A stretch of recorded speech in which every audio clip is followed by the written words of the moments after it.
विद्यार्थी मित्रो, आज आपण एक नवीन टॉपिक सुरू करतोय। टॉपिकचं नाव आहे the fun they had. Textbook page number 5, unit number 1.2. The name of the topic is the fun they had. The writer of this topic is Isaac Asimov. काय आहे हा टॉपिक? नेहमीच्या आपल्या पाठांपेक्षा, नेहमीच्या आपल्या अभ्यासाच्या साहित्यापेक्षा वेगळं साहित्य आहे, एक वेगळा घटक आहे. सुरुवातीला पाठाची पार्श्वभूमी पाहूयात, नंतर आपण त्यातील कामाला सुरुवात करूयात. याच्यामध्ये भूतकाळ, भविष्यकाळ, वर्तमान काळ या काळांशी निगडीत हा पाठ आहे. आपण सहज जर बोलायला गेलो तर आपल्या घरातील मंडळी असेल किंवा आपण असो, सहजपणे नेहमी म्हणत राहतो की तेव्हाचा काळ किती चांगला होता, पूर्वीचा काळ किती चांगला होता. आजच्या जीवनामध्ये कोणतीही दुःखद घटना घडली की आपण लगेच विचार करतो की आमच्या वेळेस असं नव्हतं. आजी आजोबा असतील, काही वयोवृद्ध माणसं असतील, ते नेहमी आपल्या त्या काळाचं कौतुक करत असतात. इव्हन प्रत्येकजण, 8वीतला मुलगासुद्धा माझं पहिलीतलं जीवन किती छान होतं असं म्हणत असतो. आई वडील देखील त्यांचं शाळेतलं जीवन किती छान होतं याच्याविषयी ते बोलत असतात. इव्हन तुम्हाला 9वीत असताना देखील आम्ही 7वीत असताना किती आनंदी होतो असं वाटत होतं. म्हणजे नेहमी आपल्याला भूतकाळ आनंददायी वाटत राहतो. आपण भूतकाळाविषयी नेहमी विचार करतो.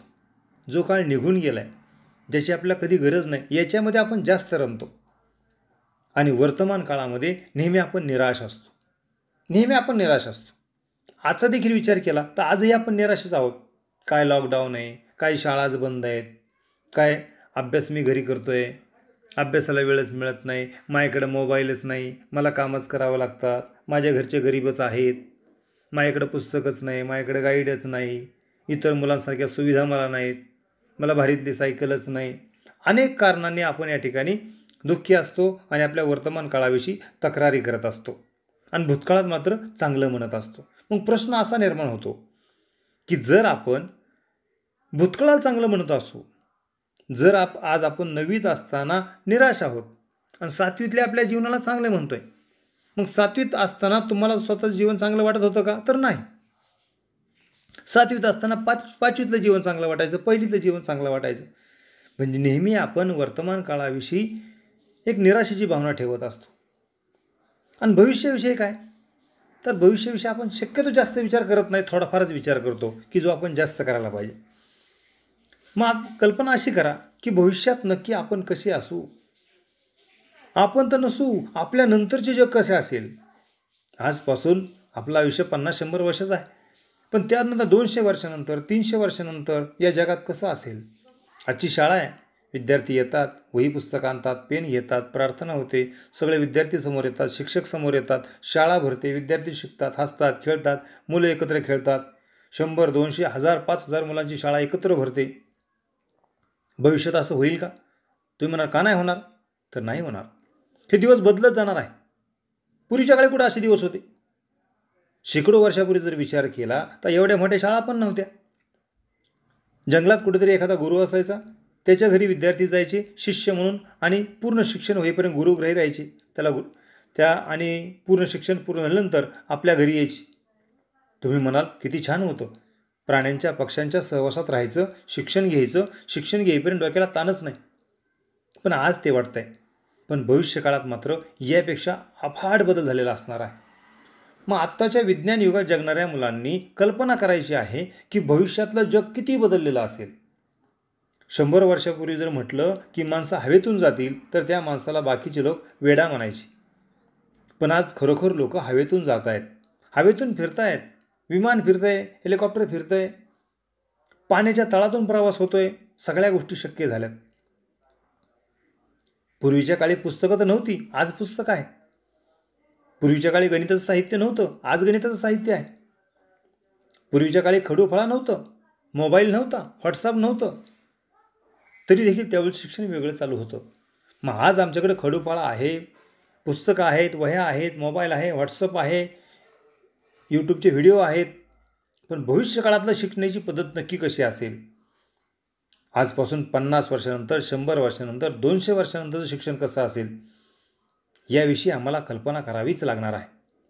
आणि आजच्या पाठामध्ये आजपासून 150 वर्षानंतरचं शिक्षण आणि 150 वर्षानंतरच्या शिक्षणातली मुलं कशी आहेत याविषयी या ठिकाणी आपल्याला सांगितलं आहे. या पाठामध्ये मार्जी नावाचं एक पात्र आहे. त्याचप्रमाणे इतरही काही पात्र आहेत. गी नावाचं पात्र आहे. ही पात्र आपल्याला भविष्यकाळाचा उलगडा या ठिकाणी करणार आहे. पण ही जी मुलं आहेत ही कधीची आहेत? 2157 मधली. आज आपण 2020 आहोत. म्हणजे आजपासून जवळपास 150 वर्षानंतरची मुलं कशी असतील? आज आपल्याकडे जी वह्या पुस्तकं आहेत ती त्यावेळेस असतील का? तुम्ही म्हणाला असतील तर निश्चित नसणार आहेत. आज देखील जपान अमेरिकेसारख्या प्रगत देशामध्ये हे वही पुस्तक कालबाह्य व्हायला लागले. सगळं डिजिटल चालू आहे. पुस्तक ही बाबच नाही आहे. टी व्हीवर मोबाईलवरती पुस्तक असते. बटन दाबलं की पुस्तक समोर येतं. बटन दाबलं की पुस्तकाचं पान पलटतं. काही ठिकाणी तर लिसनिंग बुक्स आहे. म्हणजे त्याचे ऑडिओ असतात. बटन दाबलं की ते ऑडिओ प्ले होतो. जसे आपण गाणे ऐकतो तसं पुस्तक बोलायला लागतं. म्हणजे पुस्तक कुणी वाचून रेकॉर्डिंग केलेलं असतं ते फक्त आपण ऐकायचं. प्रवासात असेल, घरी असेल, स्वयंपाक करताना असेल, काम करताना असेल, अशी पुस्तकं आपण ऐकतो. त्याला लिसनिंग बुक्स असं म्हणतात. पण भविष्यकाळात यापेक्षा खूप वेगळीच कल्पना असणार आहे. वेगळं जग असणार आहे. 2157 मुलांना हे पुस्तक नसणारच आहे.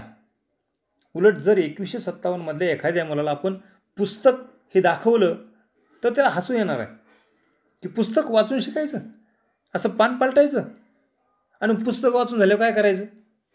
मग दुसरं पुस्तक घ्यायचं. मग या पुस्तकाचं काय करायचं? समजा आपल्याकडे एखादी 100 पानी 200 पानी वही असते. 200 पानी वही भरली की आपण काय करतो? रद्दीत फेकून देतो. आज आपल्याला विशेष काही वाटत नाही. परंतु पुढच्या युगामध्ये मात्र असं वस्तू फेकली तर लोक हसणार आहेत. डिजिटल मीडियामध्ये काय होतं? मोबाईलमध्ये बघा, एखाद्या पेजवरती किती पण लिहा, पण डिलीट केलं की फक्त अक्षर जातात, पेज जागेवर राहतं, व्हायला काहीच जात नाही. तसं 2157 हे जग असं अफलातून असणार आहे. त्या जगातील मुलं काय गप्पा मारतायत, नक्की त्यांच्या जगाविषयी कसं बोलतायत आणि आजच्या आपल्या परिस्थितीला ते कसे हसतायत ते आपल्याला पाठामध्ये पाहायचे. ते दोन मुलं जे आहेत, मार्गी आणि जी, यांना आत्ताचं पुस्तक दाखवल्यानंतर त्यांना हसू येतं, खूप विलक्षण वाटतं. तेच आपण या पाठात पाहणार आहोत. तत्पूर्वी सर्वांनी पान क्रमांक 5 उघडा. Unit number 1.2. The name of the topic is the fun they had. आता हा पाठ शिकत असताना ऑडिओच्या माध्यमातून शिकतोय. तुम्ही फक्त ऐकताय. तर ऐकत असताना मी ज्या ठिकाणी सांगतोय तशा पद्धतीने तुम्ही समोर काम करा. वही तुमच्यासमोर असेल, पेन तुमच्यासमोर असेल, पुस्तक समोर असेल. नसेल तर ऑडिओ पॉज करा आणि सगळं साहित्य समोर घ्या. आता आपल्या कामाला सुरुवात करूयात. पान नंबर 5 उघडा. Unit number 1.2. The fun they had. याच्यामध्ये एक ॲक्टिव्हिटी दिलेली आहे. आता बाकी काही तर आपण जास्त घेत नाही समोरासमोर नसल्यामुळे, पण एवढी एक ॲक्टिव्हिटी घेऊयात आणि मग आपल्या पॅराग्राफला सुरुवात करू. Activity number 1. Listen carefully and write each word in the appropriate columns. खाली 3 कॉलम्स दिलेत बघा. एन्शियंट, मॉडर्न आणि फ्युचरिस्टिक. म्हणजे पुरातन काळ, जुना काळ, मॉडर्न आधुनिक काळ आणि फ्युचरिस्टिक म्हणजे भविष्यातील काळ. असे 3 काळ या ठिकाणी दिलेत आणि खाली काही संकल्पना दिलेत बघा वेगवेगळ्या प्रकारच्या. मग बायसिकल नावाचा घटक आहे. सायकल. सायकल जुन्या काळात होती, आधुनिक जगात आहे का भविष्यकाळात असणार आहे? तर साधारणपणे सायकल ही जुन्या काळात होती, म्हणून बायसिकल हा शब्द आहे तो आपण ॲन्सेंटमध्ये लिहायचा आहे. नंतर कम्प्युटर्स आहे. कम्प्युटर जुन्या काळामध्ये नव्हती, सध्या कम्प्युटर्स आलेत म्हणून कम्प्युटर आपण मॉडर्नमध्ये लिहायची आहेत. आता फ्युचरिस्टिकमध्ये काय येईल? फ्युचरिस्टिकमध्ये अशा गोष्टी टाकायच्या आहेत की ज्या भूतकाळात तर नव्हत्याच पण आत्ता पण नाही आहेत, आणखी काही दिवसानंतर त्या आपल्या वापरात येणार आहेत. उदाहरणार्थ त्या ठिकाणी एक शब्द आहे बघा, फ्लाइंग कार नावाचा. 3 नंबर कॉलममध्ये वरून 2 नंबरला आहे. फ्लाइंग कार स्कूलच्या खाली. तर फ्लाइंग कार्स म्हणजे काय? उडणाऱ्या गाड्या. तर गाड्या कशा उडतील? अरे आज नाही उडत बाबा, पण तुमच्या आमच्यासारखे विद्यार्थी असे काही शोध लावणार आहेत की गाडी रस्त्यावरून चालता चालता हवेतून पळायला लागणार आहे. आज आपल्याला आश्चर्य वाटेल, पण तुमच्यासारखे विद्यार्थी निश्चितपणे भविष्यामध्ये इथपर्यंत आपल्या जगाला घेऊन जाणार आहे. म्हणजे फ्लाइंग कार ही भविष्यातील गोष्ट आहे. अशा सगळ्या गोष्टी वाचा. आता एक अडचण तुम्हाला अशी येईल की ज्या भरपूर या ठिकाणी गोष्टी दिलेल्या आहेत पण सगळ्यांचे अर्थ कळणार नाहीत. अर्थ नाही कळाला की ती गोष्ट मग ॲन्सेंटमध्ये टाकायची, मॉडर्नमध्ये टाकायची का फ्युचरिस्टमध्ये टाकायची याच्याविषयी तुमचा गोंधळ होईल. त्यामुळं डिक्शनरीमध्ये शोधून त्या शब्दांचे तुम्ही अर्थ लावा. तेवढं काम तर आपल्याला करावं लागणार आहे. कारण कष्ट केल्याशिवाय आपल्याला आनंदही मिळणार नाही आणि आपली प्रगती पण होणार नाही. आता या शब्द अर्थ मला माहीत नाही, कुठं शोधू, मग देव सोडून तर काही द्यायचं नाही, स्वतःला फसवायचं नाही. त्यामुळे कुठूनही या शब्दांचे अर्थ शोधायचे, ह्या कुठल्या ना कुठल्या एका कॉलममध्ये ते शब्द टाकायचे आणि हे सगळं लिहून मला त्या ठिकाणी व्हॉट्सअपवर तुम्ही पाठवायचं आहे. ही झालेली ॲक्टिव्हिटी, प्री ॲक्टिव्हिटी. आता पान नंबर 6 उघडा. समोर पुस्तक असेल तुमच्या, उघडा पान नंबर 6. नसेल पुस्तक घेतलं आता तरी घ्या. अजून आता आपण रिअल टॉपिकपर्यंत पोहोचलेलो आहोत. Now see page number 6. The lesson, the fun they had. Margie even wrote about it that night in her diary. On the page headed 17th May 21057, she wrote, "Today Tommy found a real book. It was a very old book. Margie's grandfather once said that when he was a little boy, his grandfather told him that there was a time when all stories were printed on the paper." हा पूर्ण paragraph तुम्ही मोठ्याने वाचा. जसं मी आत्ता वाचत होतो असा पूर्ण पॅराग्राफ तुम्ही मोठ्याने वाचा. नंतर आता आपण काय करूयात, या पॅराग्राफकडे पहा. याच्यामध्ये छोटे छोटे पॅराग्राफ केले आहेत बघा. पुस्तक समोर ठेवलं असेल. पहिला मार्गीचा पॅराग्राफ आहे, नंतर इट वॉज आहे, नंतर तिसरा दे टर्नचा आहे आणि चौथा गीचा आहे. हे 4 पॅराग्राफ आपण आता सध्या टार्गेट केलेले आहेत. हे 4 पॅराग्राफचा आपण फक्त आता विचार करणार आहोत. आता आपण पहिलं काम असं करूयात, वही समोर असेल तुमचं, या 4 पॅराग्राफमधले काही अवघड शब्द आहेत ते वहीमध्ये लिहून घेऊयात. वही समोर घ्या, पेन घ्या आणि माझ्यासोबतच मी पण इथं पुस्तकामध्ये बोट ठेवलेलं आहे. तुम्ही माझ्यासोबत चला. मी प्रत्येक ओळ वाचतो आणि जे अवघड शब्द आहेत त्याचे तुम्हाला अर्थ सांगतो. तुम्ही अर्थ लिहून घ्यायचे. मी तेवढा वेळ थांबणार आहे. मार्जी even wrote about it that night in her diary.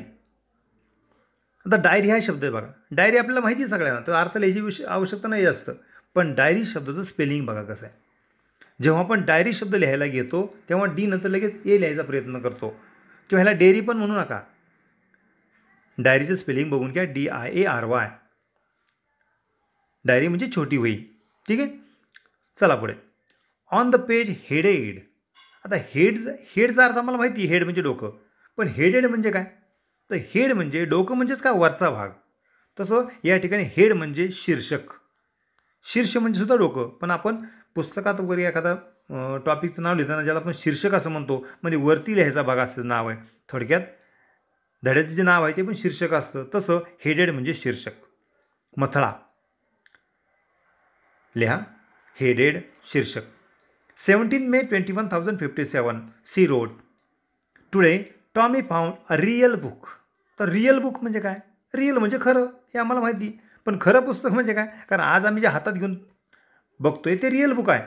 पण नंतर त्यांना असं रिअल बुक हातात घ्यायला पुस्तक मिळणार नाही. त्यांना पुस्तक फक्त पाहावं लागणार आहे. तो बघा, अर्थ मला नंतर सांगतो, फक्त अवघड शब्द पाहून घेऊयात. Next para. It was a very old book. Margie's grandfather once said that when he was a little boy, his grandfather told him that there was a time when all stories were printed. आता printed एक छोटासा शब्द आहे, माहीत असं बऱ्याच जणांना. Printed म्हणजे छापलेले. प्रिंट म्हणजे छापणे, पण त्या ठिकाणी PP वापरला आहे. प्रिंटेड, छापलेले. लिहा, प्रिंटेड, छापलेले. लिहायला वेळ लागत असेल तर ऑडिओ पॉज करायचं आणि लिहायचं, पुन्हा ऑडिओ चालू करायचं. Printed on paper. Para number 3. They turn the pages. आता टर्न म्हणजे आपल्याला वळणे माहिती आहे. आपण सहज म्हणतो मी टन घेतला, त्या टनला पडलो, त्या टनला एक झाड आहे. जुनी माणसं म्हणतात बघा, त्या टन जवळ आहे, मी टन जवळ थांबतो. ते टर्न शब्द नाही आहे. तो टर्न म्हणजे टर्न, आणि टर्न म्हणजे वळणे. तर त्या टर्नचा दुसरा एक अर्थ आहे.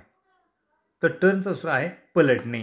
म्हणजे पान वळवतो आपण म्हणजे पलटतो. म्हणजे पुस्तकासाठी टर्नचा अर्थ पान पलटणे असा अर्थ घेतलेला असतो. दे टर्न म्हणजे पलटले.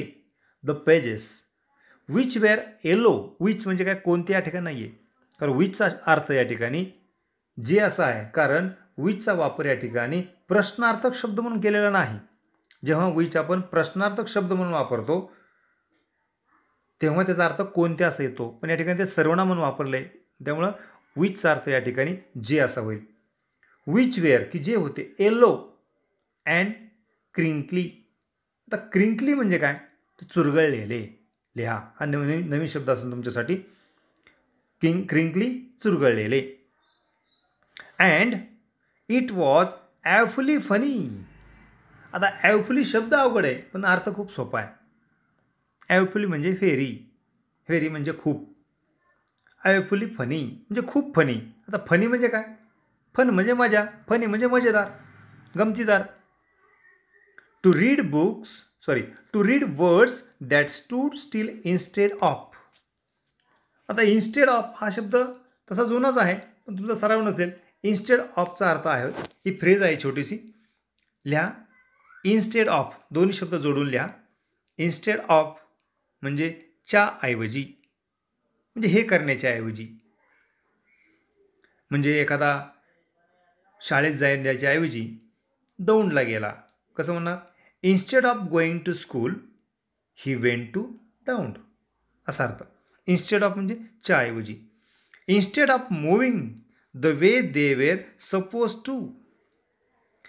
द सपोज एक कल्पना करणे, समजा असा अर्थ होतो. सपोज समजा, कल्पना करणे, एक समजणे. आपण एखाद्याला म्हणतो तू राजा, नाटक करताना जरा वेळ तू समज तू राजा आहे म्हणून, असं समजणे, मानणे. And on screen. स्क्रीन म्हणजे काय, तर खरा स्क्रीनचा अर्थ पडदा असा व्हायचा पूर्वी, पण आता पडदे नसतात. जे आपण आता चपटे टी व्ही आलेत भिंतीला लावतो त्याला स्क्रीन म्हटलं जातं. थोडक्यात काय, डिजिटल पडदा आपण त्याला म्हणूयात. स्क्रीन सगळ्याला मराठी शब्दापेक्षा इंग्लिश शब्दच परिचित आहे, screen. You know. And then नंतर, दॅन नाही, THEN आहे. And then when they turned back to the page before, it had the same words on it that it had when they read it the first time. "Gee," said Tommy, "what waste!" Waste, वाया जाणे, निरुपयोगी. When you are through with the book, you just throw it away. I gaze, तर्क करणे, अंदाज करणे. Our television screen must have had million लाखो on it, and it is good for plenty or more.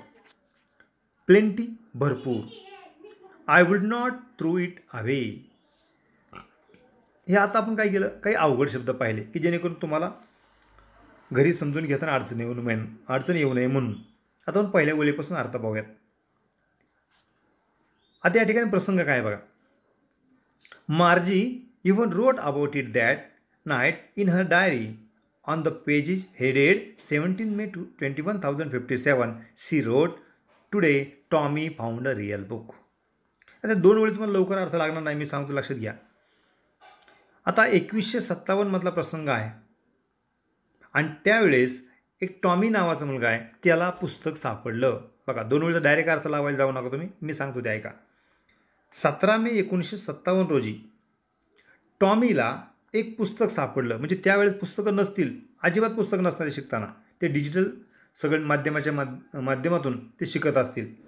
पण त्यांना चुकून आत्ताच्या काळातलं, आपल्या काळातलं किंवा अजून त्या मुलांच्या आजोबाच्या काळातलं असेल, म्हणजे नंतरच तरी पण एक पुस्तक सापडलं आणि त्या पुस्तकाविषयी थोड्या गोष्टी आहेत. मग ते पुस्तक सापडल्यानंतर मार्गीने आपल्या छोट्या नोटबुकमध्ये, छोट्या डायरीमध्ये लिहून ठेवलं की आज टॉमीला पुस्तक सापडलं.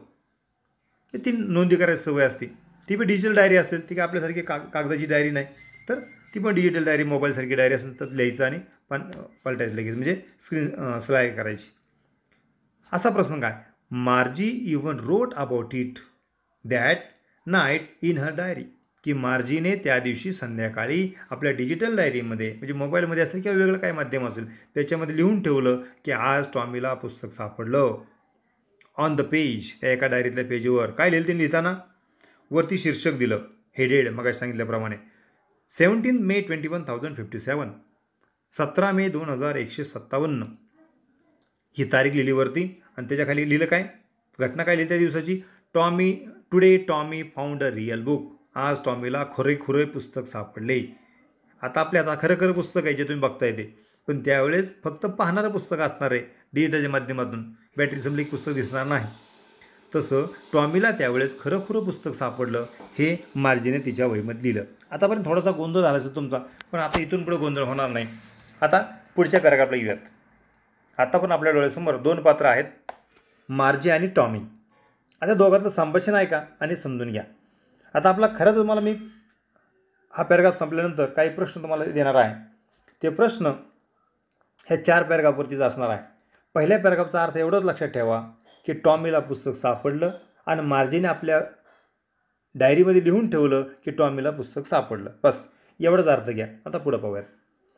It was a very old book. लेखक आयझॅक ॲसिमो आपल्याला सांगतायत की it was a very old book. हे पुस्तक खूप जुनं पुस्तक होतं. कोणतं पुस्तक की जे टॉमीला सापडलं 1957मध्ये, ते खूप जुनं पुस्तक होतं.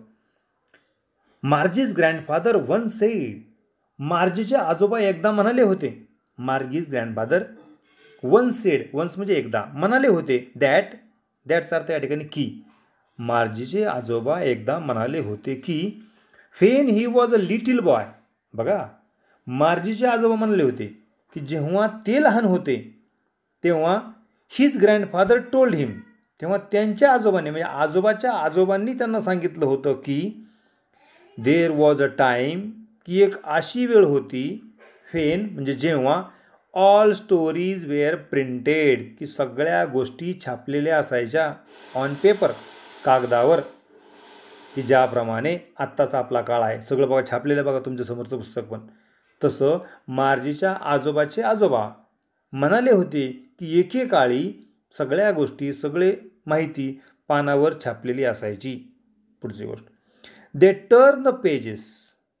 त्या मुलांनी ते पुस्तकाची पानं पलटली. विच की जी पानं, वेअर होती, येलो अँड क्रिंकली, पिवळी, पिवळसर पडलेली, काळाप्रमाणे, अँड क्रिंकली, चुरगळलेली. And it was awfully funny. आणि हे तर खूपच फनी होतं, खूपच मजेदार होतं की जुन्या काळातलं पुस्तक बघायचं. आज जरी तुम्हाला एखादं पहिलीतलं कुठं कोपऱ्यात पडलेलं पुस्तक सापडलं चुरगळलेलं एकदम, तर ते पुस्तक बघायला तुम्हाला आजही आनंद वाटेल. चुकून त्या पुस्तकावर जर तुम्ही तुमच्या हस्ताक्षरात नाव लिहिलं असेल वाकडं तिकडं, तर ते वाचायला किती आनंद वाटणार आहे. भले ते कचऱ्यात असेल तरी देखील तो आनंद तुमचा मात्र वेगळा असेल. चुकून घाटाच्या धुण्यात जर एखादं पुस्तक तुम्हाला सापडलं असेल जुन्या काळातलं, तर किती आनंद वाटला असेल बघा.